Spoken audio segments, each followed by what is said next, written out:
2011 সালে যখন এলপিজির দাম 50 টাকা বেড়েছিল, ঠিক তখন বর্তমান কেন্দ্রীয় সরকারে থাকা বেশ কিছু মন্ত্রীরা তৎকালীন কেন্দ্রীয় সরকারের সমালোচনা করেছিলেন। আর আজকের দিনে দাঁড়িয়ে এক রেকর্ড বৃদ্ধি, 14 কেজি যে ডোমেস্টিক সিলিন্ডারগুলি রয়েছে, এলপিজিগুলি রয়েছে, সেগুলির দাম 60 টাকা বাড়লো এবং ব্যবসায়িক যে বিভিন্ন সিলিন্ডারগুলি রয়েছে সেই সিলিন্ডারগুলির দাম, সেই গ্যাসের দাম 115 টাকা বৃদ্ধি পেয়েছে।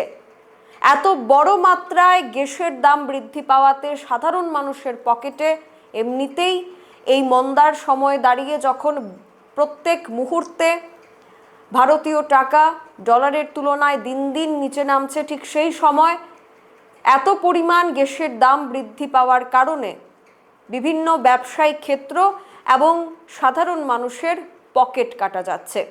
এর কি জবাব দেবে ভারতীয় সরকার? ইতিমধ্যেই গোটা দেশে দ্রব্যমূল্য বৃদ্ধি নিয়ে আন্দোলন থেকে শুরু করে সাধারণ মানুষ, খেটে খাওয়া মানুষ, তারা রাস্তা খুঁজে পাচ্ছেন না। আর ইতিমধ্যেই এক লাফে এলপিজি সিলিন্ডারের দাম একদিকে 60 টাকা বৃদ্ধি পেয়েছে এবং অন্যদিকে ব্যবসায়িক সিলিন্ডারগুলির দাম 115 টাকা বৃদ্ধি পেয়েছে। 14 কিলো গ্যাসের দাম বাড়ছে, আপনার আগে আসছিল 978 টাকা 40 পয়সা, আর এখন হয়েছে গিয়া 1038 টাকা 40 পয়সা, অর্থাৎ 60 টাকা বাড়ছে আর কি। আর বাণিজ্যিক গ্যাস এটা বাড়ছে আপনার 114 টাকা, আগে আসছিল 2255, আর এখন হয়েছে 2369 টাকা। এটা তো মানে বাসা হয়তো বিক্রি করে হঠাৎ করে গ্যাসের দাম বেড়ে গেছে,